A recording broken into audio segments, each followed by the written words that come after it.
The floor shook again, and Daniel pressed himself against the wall while dust rained from the ceiling. Red emergency lights painted everything the color of blood. Somewhere deep in the research facility, a voice kept repeating the same message over and over. 40 minutes until complete system failure. 40 minutes until the reactor melted down and turned this entire colony into vapor. Daniel ran through the corridor, checking his handheld scanner. The data cores were supposed to be in Lab 7. Command needed that research. Months of genetic studies on the local wildlife. Information that could save lives back on Earth. He had trained for emergency extractions like this. Get in, grab the objective, get out. Simple. Except nothing was ever simple. The lab door hung half open and Daniel squeezed through into darkness. His helmet light cut through the gloom. Overturned equipment everywhere. Broken glass crunching under his boots. The scientist had evacuated in a hurry when the reactor started failing. Left everything behind. He spotted the storage unit against the far wall and started toward it. That was when he heard the sound, soft, almost like crying, coming from behind a collapsed shelving unit near the specimen cages. Daniel froze. The facility was supposed to be empty. Everyone evacuated 6 hours ago. His orders were clear. 30 minutes to retrieve the cores. No exceptions. No dilas. The transport ship would not wait. The sound came again. Weaker this time. He should ignore it. Stick to the mission. But his feet carried him toward the collapsed shelving anyway. Training said complete the objective. Something older than training said check what was making that sound. Daniel grabbed the metal frame and heaved. The shelving unit crashed aside, and his breath caught that a dragon hatchling lay pinned under a broken cage. Barely the size of a large cat. Crystalline scales that should have shimmered caught no light at all. One wing bent at a wrong angle. Dark fluid pooled beneath it. The creature's eyes found his, and Daniel saw pure terror reflected back. That IT made that crying sound again. His radio crackled. Read, status report. You have 28 minutes. Daniel stared at the injured creature. Back at the data cores. At the creature again. Found the lab. Complications. Standby. He knelt beside the hatchling, and it tried to drag itself away. Too weak. Daniel had volunteered at a wildlife rescue center before joining the military. 3 years working with injured animals. He knew that look. Knew what giving up looked like. Easy. I'm not going to hurt you. The dragon whimpered as Daniel carefully examined the cage. Heavy reinforced steel designed to hold fully grown specimens. The collapse had triggered some kind of lock mechanism. He would need tools. Time. Both in short supply. His scanner beeped. 25 minutes. Read. Confirm you have the cores. Transport is prepping for dust off. Daniel pulled his multi-tool from his belt. Started working on the cage lock. The dragon watched him with those terrified eyes. Command. I need 15 minutes. Static. Then his commanding officer's voice. Cold. Precise. Negative. You have the cores, or you don't. What's the delay? Daniel got the first lock open. Start on the second. The dragon shifted slightly and made a pained sound that cut right through him. There's a survivor. Xenobiology specimen. Injured. More static. Longer this time. You have your orders, Reed. Retrieve the data cores and extract. The facility is a loss. Everything in it is a loss. The second lock clicked open. Daniel carefully lifted the cage away. The dragon tried to stand and collapsed. That broken wing dragged uselessly. Sir, I can save it. Just need a few more minutes. Negative. Your mission is the course. Complete your objective and extract immediately. That's a direct order. Daniel looked at the data storage unit. At the dragon. Back at the storage unit point 20 minutes on his scanner, he pulled off his jacket and wrapped the dragon as gently as he could. The creature struggled weakly, then seemed to understand he was helping. It curled against his chest, warm despite the crystalline scales. Trembling. Reed, acknowledge your orders. Daniel stood with the dragon cradled against him. Started toward the exit, away from the data cores. I can't leave it. Reed, you're disobeying a direct order. Return to mission objective immediately. No, sir. The silence that followed said more than words. Daniel knew what he had just done. The consequences waiting when he got back. If he got back, that he ran for the exit. The dragon's heartbeat fluttered against his chest. Fast and scared, but still beating. The facility shook harder now. Lights flickering. The countdown voice had reached 15 minutes. Daniel rounded a corner and hit the emergency stairs. Started climbing. The exit was 3 levels up. He could make it. Had to make it 12 minutes. He burst through a doorway onto the ground level. Could see the transport pad through the windows. Empty. The ship had already launched without him. 10 minutes. Daniel ran for the emergency bunker. Maybe he could ride out the meltdown in the reinforced shelter. Maybe 8 minutes. The bunker door was sealed. Blast doors engaged. He punched in his override code. Error. Command had locked him out. 6 minutes. The dragon made that crying sound again, and Daniel held it closer. Found himself in the specimen preservation wing. Emergency stasis pods lined the walls. Designed to keep xenobiology samples alive during catastrophic events. 4 minutes. He yanked open the nearest pod. Climbed inside with the dragon still pressed against his chest. Hit the activation sequence. 2 minutes. The pod sealed. Frost began forming on the inside of the glass. Daniel felt the cold spreading through his limbs. The dragon burrowed deeper into his jacket. He could feel its small body shaking. It's okay. We're okay. The world faded to white. To nothing. The dragon's heartbeat against his chest was the last thing Daniel felt before the darkness took him. He had no way of knowing it would be the last thing he felt for 800 years. Voices pulled Daniel back from the darkness. Muffled at first, then clearer.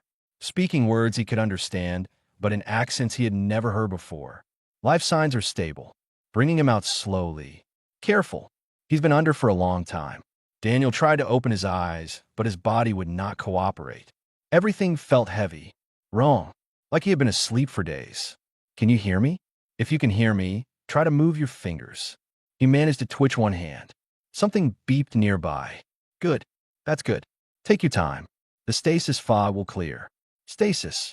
The word brought memories flooding back. The facility. The countdown. The dragon. Daniel forced his eyes open and immediately regretted it. Bright lights stabbed into his brain. Shapes moved around him. Blurry at first, then slowly coming into focus. 5 faces looked down at him. 5 different faces. One human. 2 others humanoid, but with features he did not recognize. One covered in what looked like fur. Another with scaled skin and shades of blue and green. Daniel tried to sit up, and gentle hands pushed him back down. Easy. You've been in stasis for a very long time. Your body needs to adjust. How long? His voice came out as a rasp. The 5 figures exchanged glances. The human spoke. A woman with gray hair and kind eyes. 817 years. Daniel stared at her, waiting for the joke, for someone to laugh. Nobody laughed. That's not possible. I'm afraid it is. Your stasis pod was designed for long-term preservation. It did its job very well. She smiled. My name is Sylvia. I'm part of the recovery team. We've been searching for you for 30 years. Searching for me? What? Another glance between them. The blue scaled one step forward. Because you're the first keeper. The one who saved Arya. Adia. The dragon. The hatchling you rescued from the facility. Daniel felt his chest tighten. Is she okay? Where is she?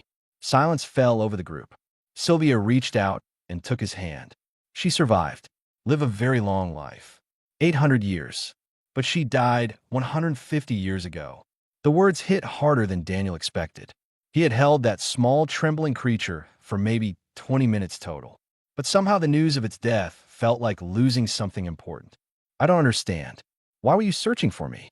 Because Arya spent her entire life looking for you.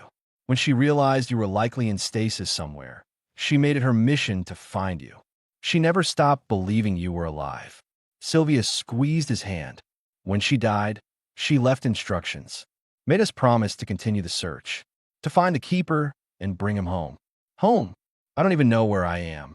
You're aboard the memorial station, built in orbit around Viridian 7, the planet where you and Arya were found.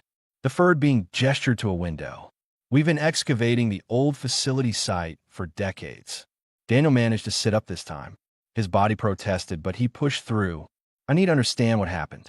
The dragon was just a hatchling. How did it live 800 years. The blue-scaled being spoke. Her species has extraordinary longevity. Arya was the last of her kind when you found her. The facility was studying her because Draconis stellaris were thought to be extinct. Because of you, they're not. Another team member spoke. This one humanoid, but with silver skin that seemed to shimmer. There are over 10,000 of her descendants alive today. Daniel shook his head. That doesn't make sense. I saved one dragon. How does that lead to 10,000? Because Arya didn't just survive. She thrived, and she used her long life to change everything. Sylvia pulled out a small device and projected a hologram into the air. After she healed from her injuries, after she accepted you weren't coming back, she made a choice. She decided to honor what you did by doing the same for others. The hologram showed images. A younger dragon, Arya, he supposed, standing between two groups of armed ships, speaking to crowds, sitting in what looked like a council chamber. She became an ambassador, a mediator. For 800 years, she worked to bring species together, to prevent conflicts, to protect the vulnerable. Sylvia cycled through more images. She stopped 3 major wars, saved billions of lives, established sanctuaries for endangered species across 50 worlds. She did all that because I pulled her out of a cage. She did all that because you showed her what compassion looks like, what it means to choose kindness even when it costs you everything. Sylvia closed the hologram. You disobeyed orders to save her, lost your career, your life as you knew it. She never forgot that. Daniel felt overwhelmed. I wasn't trying to change the galaxy. I just couldn't leave her there to die. We know. That's what made it so powerful. The silver-skinned being leaned forward. Arya created something called the Keeper Accord. It's the foundation of our entire civilization now. The idea that compassion transcends species. That protecting the vulnerable is a sacred duty.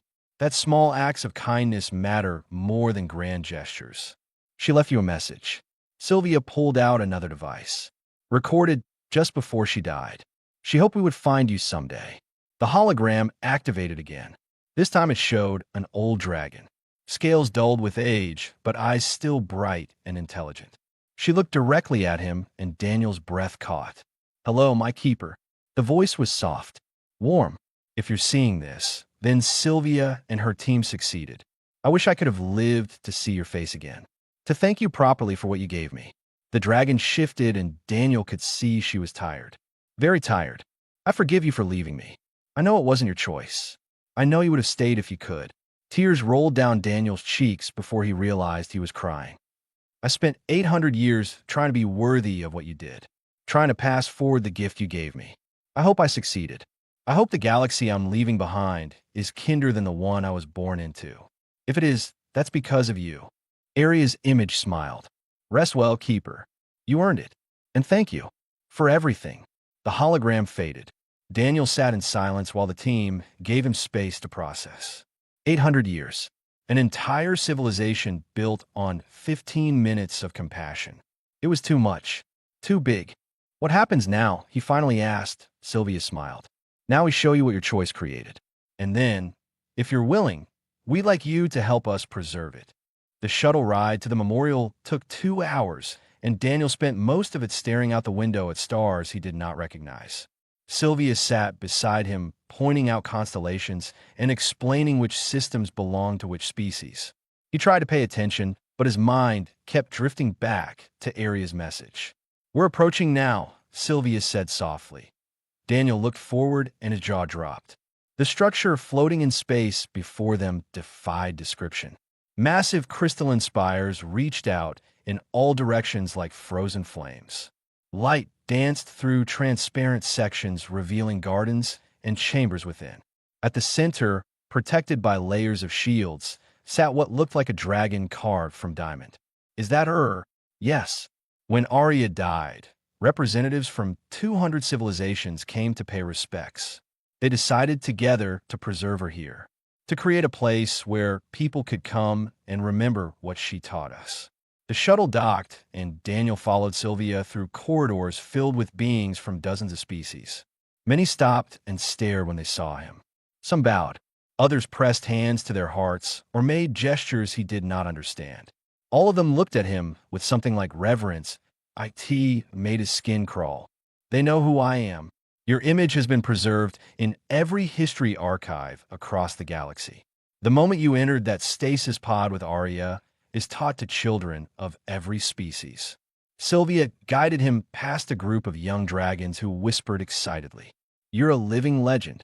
I'm just a guy who couldn't leave a hurt animal behind." Exactly. That's what makes it so powerful. They entered a large chamber, and Daniel stopped breathing.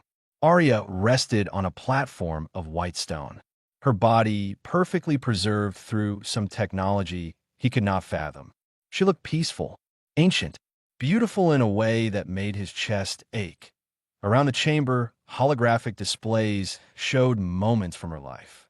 Daniel watched himself on one screen, younger, in his military uniform, pulling the cage off the injured hatchling. He had forgotten the salvage team would have found security footage.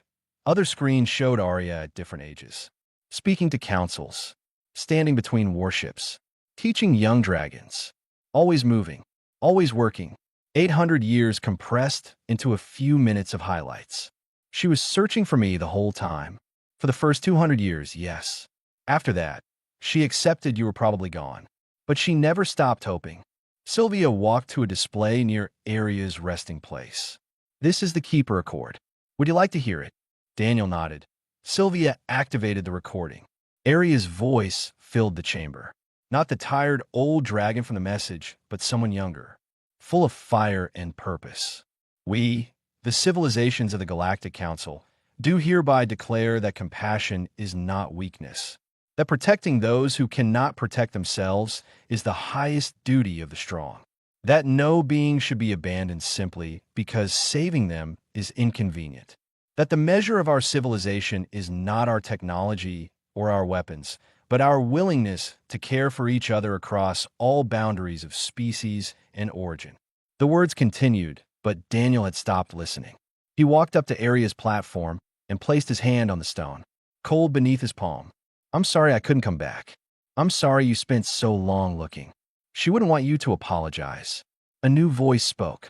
Daniel turned to find a young dragon standing behind him, smaller than Arya had been, but with the same crystalline scales. "My name is Lyra. Arya was my great-grandmother many times over. You're her descendant. We all are. Every dragon alive today traces back to her." Lyra moved to stand beside Daniel. She told us stories about you, about the Keeper who gave up everything to save her, made us promise to honor that sacrifice by being better, by caring when it's hard. I didn't think about honor or sacrifice. I just reacted. I know. That's what she loved most about the story, that you didn't stop to calculate the cost. You just saw someone who needed help and helped them. Lyra gestured at the displays around them. Do you know how many wars she stopped by asking one simple question? Daniel shook his head. What would the Keeper do? Lyra smiled. Every time tensions rose between species, every time violence seemed inevitable, she would stand up and ask that question. And beings who were ready to kill each other would pause, would think, would remember that once a human chose kindness over duty. And if he could do that, maybe they could choose peace over war. That's a lot of weight to put on 15 minutes of decision-making. Perhaps. But those 15 minutes changed everything. Before Arya, the galaxy was fragmenting, species retreating into isolation, building walls instead of bridges. She showed us a different path, reminded us that we're stronger together than apart. Lyra touched the platform gently.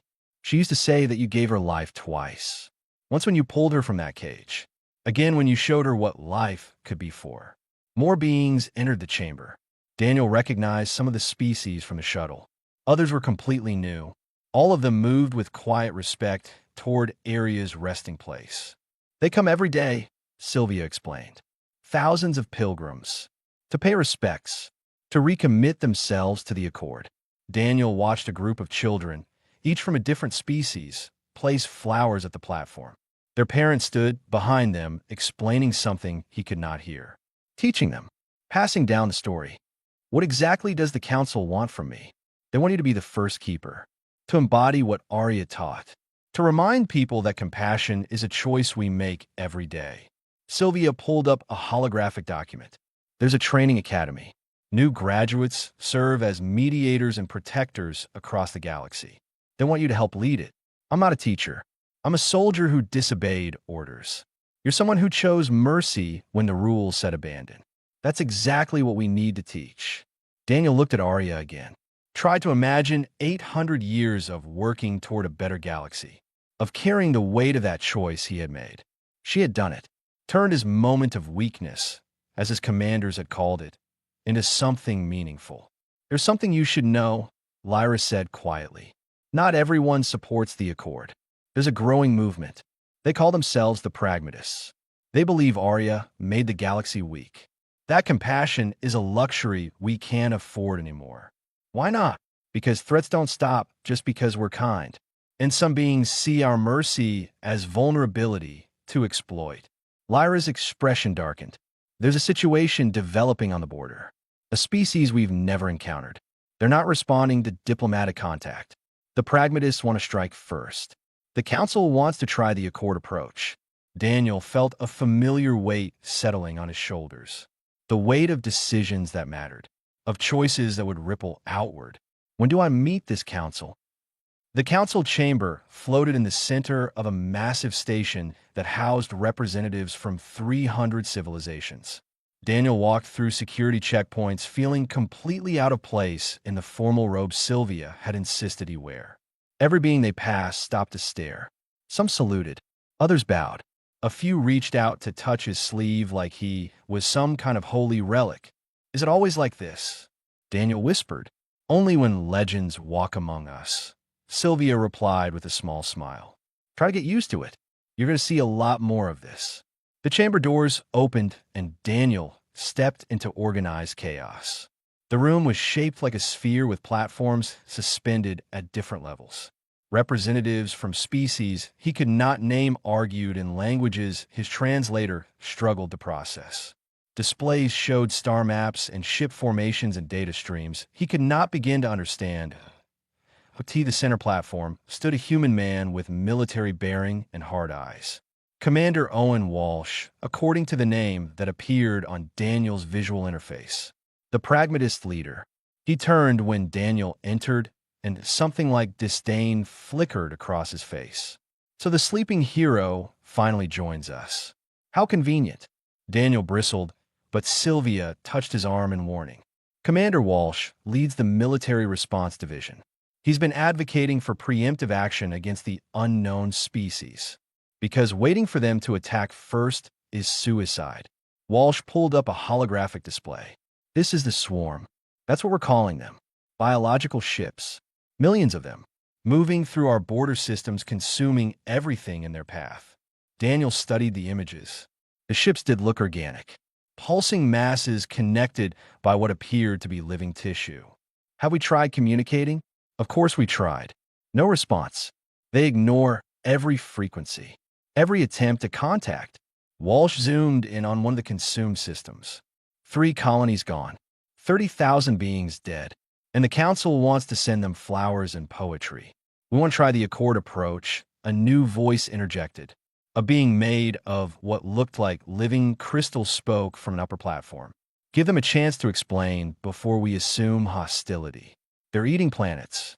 What more explanation do we need? Perhaps they're refugees. Perhaps they're fleeing something worse. The crystal being gestured at Daniel. The first keeper would not strike without understanding. All eyes turned to Daniel. He felt the weight of their expectations like a physical thing. I'm not here to make military decisions. I barely understand what I'm looking at. But you understand compassion. You understand giving beings the benefit of doubt. Lyra stepped forward from the crowd. Daniel had not realized she was in the chamber. What would you do if you found this swarm injured and trapped? Would you leave them to die? That's not the same thing, isn't it? You gave Arya a chance when she could have been dangerous. When saving her cost you everything. These beings deserve the same consideration. Walsh laughed. It was not a kind sound. This is what the Accord has done to us. Made us so afraid of being unkind that we'll let ourselves be slaughtered. Your dragon friend created a galaxy of victims waiting to happen. Daniel felt anger flash through him. Arya created a galaxy where different species work together instead of killing each other, where children grow up learning to care instead of hate. That's not weakness. Tell that to the 30,000 dead. Tell that to the billions alive, because Arya stopped 3 wars. Daniel stepped closer to Walsh. I read the reports. The conflicts she mediated. Each one would have killed more beings than this swarm has. But you don't count those lives saved, do you? You only count the ones lost. Silence fell across the chamber. Walsh stared at Daniel with barely controlled fury. You've been asleep for 8 centuries. You know nothing about how this galaxy works now. Nothing about the threats we face. Your simple soldier's morality doesn't apply anymore. Maybe, or maybe the galaxy needs simple morality more than ever. Daniel turned to address the entire council. I don't know if the swarm can be reasoned with.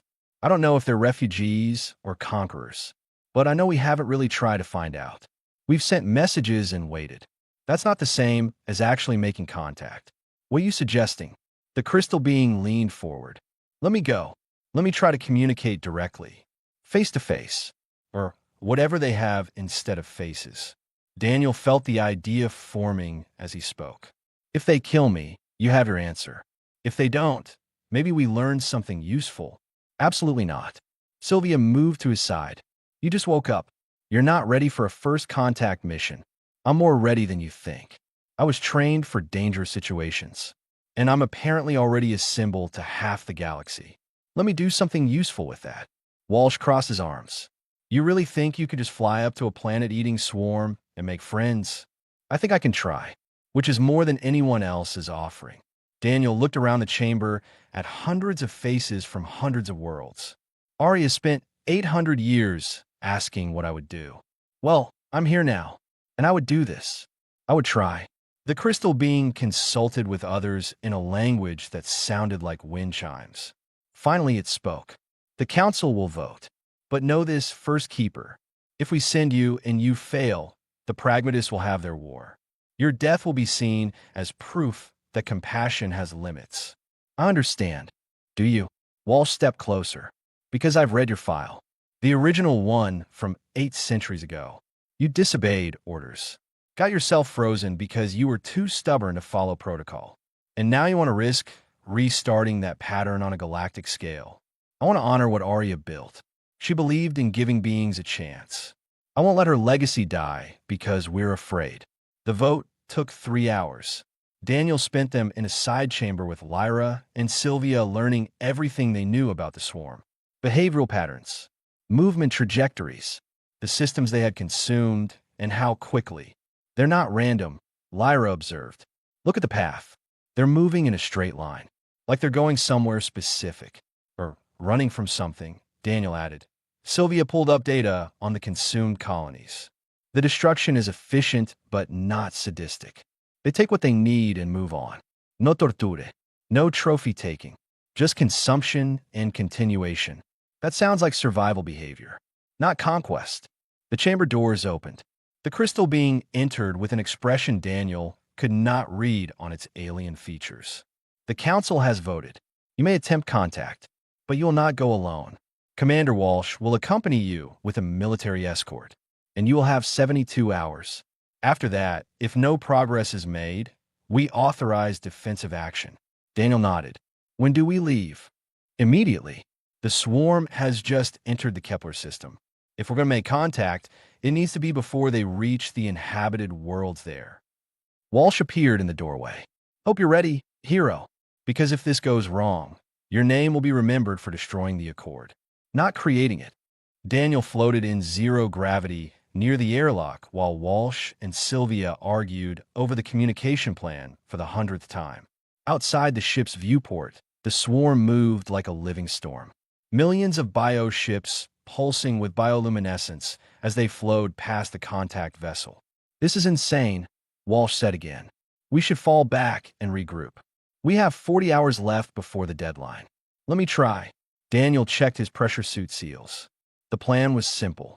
Stupid but simple. Exit the ship. Float toward the swarm. See what happened? Lyra pressed her claws against the observation window. The patterns are beautiful. Look how they move together, like a school of fish. Fish that eat planets, Walsh muttered. Daniel activated his suit radio, opening airlock in 60 seconds. If I'm not back in 30 minutes, assume I failed. Daniel, wait. Sylvia grabbed his arm. We could try one more broadcast. Give them more time to respond. We've been broadcasting for 2 days. If they were going to answer radio signals, they would have by now. Daniel pulled on his helmet. Sometimes you have to meet beings on their terms. The airlock cycled, and Daniel pushed himself into open space. The swarm loomed before him. Massive, overwhelming. Each individual ship was the size of a transport vessel. Millions of them moving in perfect coordination. The bioluminescence pulsed in waves across the entire formation. Daniel activated the recording device in his suit and broadcast on every frequency. Not words this time. Something simpler. He played the audio file Lyra had given him. The distress call Arya had made when she was trapped under that cage 8 centuries ago. The swarm's movement stuttered, just for a second, but Daniel noticed that he played it again. Louder. The nearest bioships began separating from the main formation. Moving toward him, Daniel's heart hammered at his chest. Walsh's voice crackled in his ear. They're surrounding you. Get back to the ship. Now. Wait. They're not attacking. They're curious. The bioships formed a sphere around him, each one easily large enough to swallow his entire body. They pulsed with light in patterns that reminded Daniel of Morse code. His translator caught fragments. Not language exactly, more like emotions broadcast as bioluminescence, confusion, curiosity, recognition. Point one of the larger ships opened what might have been a mouth or might have been a port. Something emerged, not hostile, not aggressive, a smaller organism, translucent, delicate. It floated toward Daniel, trailing tendrils of light. Daniel held very still as it approached. The organism circled him once, twice. Then it pulsed, and the translator finally found purchase. Old song, old cry. Why you sing old song? Daniel's breath caught. You understand that sound? We saved singers of that song. Long time past, when their world broke. We carried them to new place. The organism pulsed brighter. Why you have their cry? One of those singers was my friend. I saved her life. She saved mine. The organism went still. Then it pulsed in rapid bursts. The entire swarm responded. The bioluminescence synchronized across millions of ships. Daniel's translator struggled to process the cascade of meaning. Keeper. The stories say keeper. Singer who lived, told stories. Of one who chose her over duty. Who gave up everything. You are that one. I am. The swarm pulsed again. Daniel felt vibrations through his suit. Not threatening. Something else. Reverence maybe. Or recognition. We flee the devourers. Ancient enemy. They follow. They consume. We must run or die. We take what we need to survive. We regret harm caused. But we cannot stop. Cannot turn back. The devourers. Daniel activated his link to the ship. Walsh, are you getting this? Every word. Ask them about the consumed colonies. Daniel swallowed hard. The worlds you passed through. The beings that died. Can you explain? The organism dimmed. We take only nutrients needed for flight. We did not know colonies were there until too late. By then, stopping would mean death for all of us. We chose our survival. We carry guilt for this choice. How many of you are there? Millions of ships. Billions of beings. Mostly young. Mostly children. We flee so they might live. Daniel's chest tightened. Refugees. Running from something worse. Exactly what Sylvia had suggested. If we help you, if we find you a safe place to settle, will you stop consuming inhabited worlds? Yes. We want only safety. Only chance to rebuild. The singer who lived once told us stories of Keeper Accord. Of galaxy that protects vulnerable. We hoped it was true. We hoped you would help. Arya told you about the Accord. Long ago, before she died, she came to our old world, spoke of compassion across species. We remembered. We believed. That is why we came this direction, toward lands touched by her teaching. Daniel felt tears forming. Even after death, Arya was still guiding lost creatures towards safety, still teaching the galaxy to care. Walsh, can you verify what they're saying about the Devourers? Silence for a moment. Then Walsh's voice came back tight with tension. Long-range scans confirm massive energy signatures following the swarm's path. Moving fast. Whatever they're running from, it's real. And it's hunting them. Daniel looked at the organism floating before him, at the millions of ships beyond, each one carrying families, children, beings just trying to survive. I could try to help, but I need you to stop taking resources from inhabited systems. I need you to trust me while we find you a safe place. We trust. Singer who lived trusted Keeper. We trust also. The organism pulsed and the swarm shifted. Changed course slightly, away from the nearest inhabited system. We wait. We hope. Please hurry. Devourers come fast. Daniel pushed himself back toward the ship, his mind already racing with ideas. They needed uninhabited systems with the right resources. They needed defenses against the Devourers. They needed council approval for one of the largest refugee operations in galactic history. He cycled through the airlock to find Walsh and Sylvia waiting. The commander looked shaken. They're refugees, fleeing an extinction event. And they know about Arya, about the Accord. I heard. Walsh ran a hand through his hair. I was wrong. About striking first. About them being mindless destroyers. We need to get back to the council. We have maybe a week before the Devourers catch up to the swarm. We need to find them sanctuary before then. Lyra stepped forward with a holographic star map. There, the sanctuary belt. 15 uninhabited systems rich in the elements they need. We established them as refugee zones after the Third Border War. They're perfect and defensible, Walsh added, his tactical mind engaging. We can position fleet elements to hold off these Devourers while the swarm establishes themselves. Sylvia smiled. The First Keeper's first mission, saving billions by choosing to listen instead of fight. Arya would be proud. Daniel looked out the viewport at the swarm, at the millions of lives hanging in balance. Let's hope the council agrees. Because if they don't, this gets a lot more complicated. 3 years passed like water through Daniel's fingers. He stood in the observation deck of Keeper Academy, watching students practice diplomatic scenarios in the training rooms below. A young dragon worked with a human cadet to negotiate a resource dispute. In another room, a swarm offspring taught communication techniques to a mixed group of species. The academy had been Lyra's idea, a place to train the next generation of beings who would carry forward the principles Arya had established. Daniel had resisted at first, insisted he was not qualified to teach. But Sylvia had worn him down with logic and Lyra had worn him down with persistence.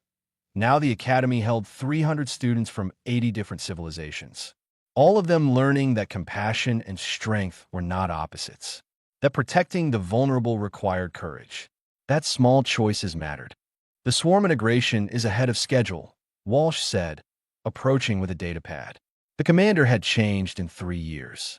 Still sharp, still tactical, but softer around the edges. They're producing the enzyme compound we need for the new shield generators.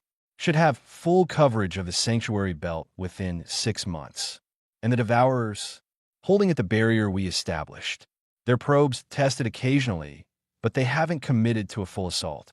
The Swarm Queen thinks they'll eventually give up and find easier prey. Walsh pulled up a star map. Which brings me to the other situation.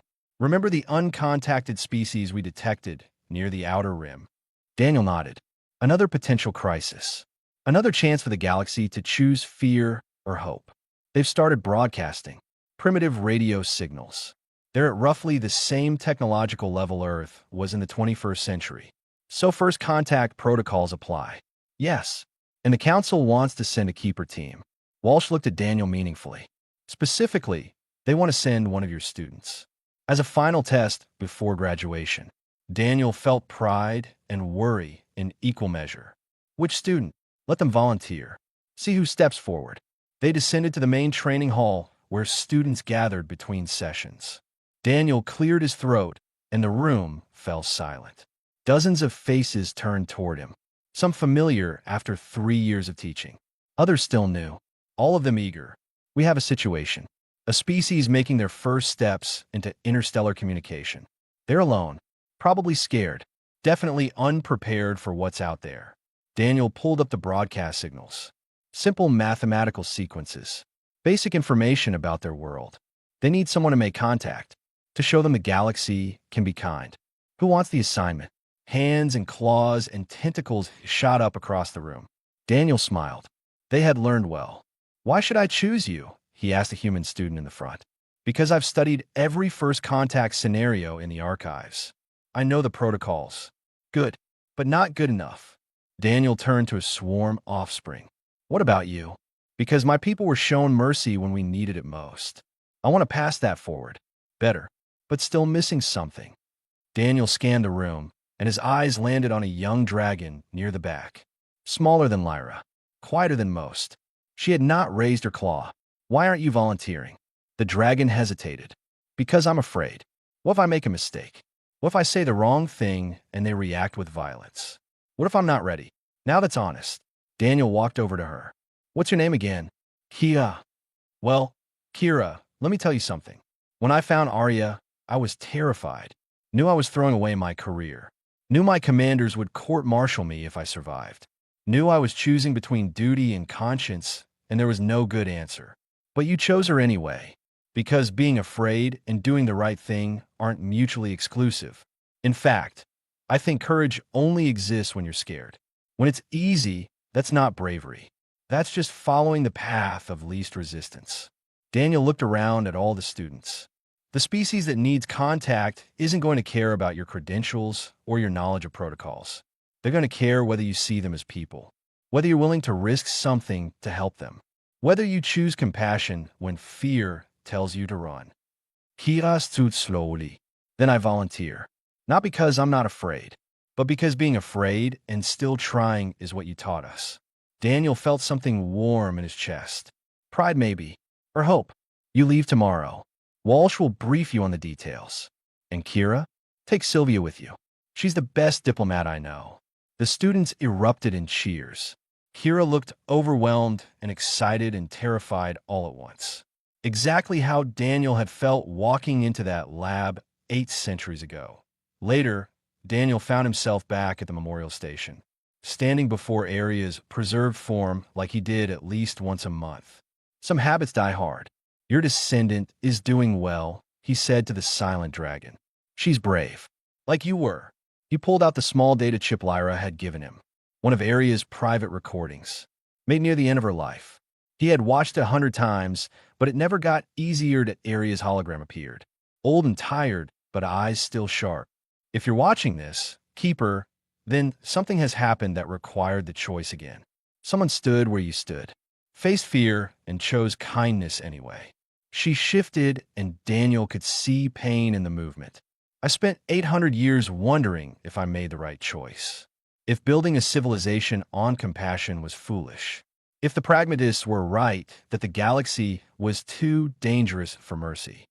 She paused and looked directly into the camera, directly at Daniel across the centuries.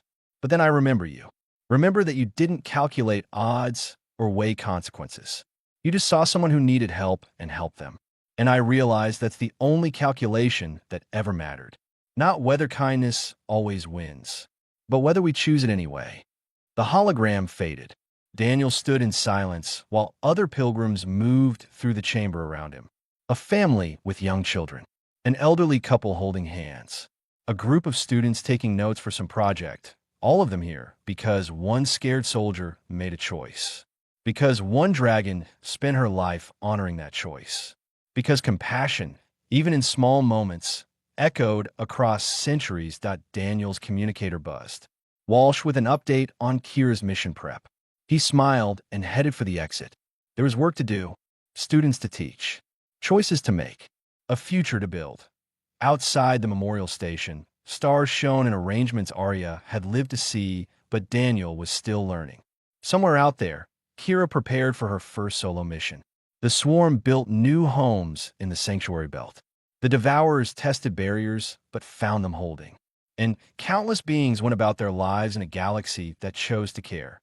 Daniel thought about the data cores he never retrieved, the career he never finished, the life that ended the moment he pulled that cage aside. And he thought about everything that came after. The civilizations saved, the wars prevented, the academy training new keepers, the students volunteering despite their fear. Worth it. Every second of it worth it. He boarded a shuttle back to the academy and watched the memorial station shrink behind him. Area's crystalline form, glinting one last time before distance, made it just another point of light among billions. Rest well, old friend, Daniel whispered. I've got the next shift. And somewhere in the endless dark between stars, Daniel could have sworn he felt her approval. Could have sworn he heard her voice one last time. Thank you, Keeper, for everything. The shuttle turned toward home, and Daniel smiled. The future was uncertain. The galaxy still dangerous. But as long as beings chose compassion over convenience, kindness over cruelty, and hope over fear, Area's legacy would live on point one small choice at a time.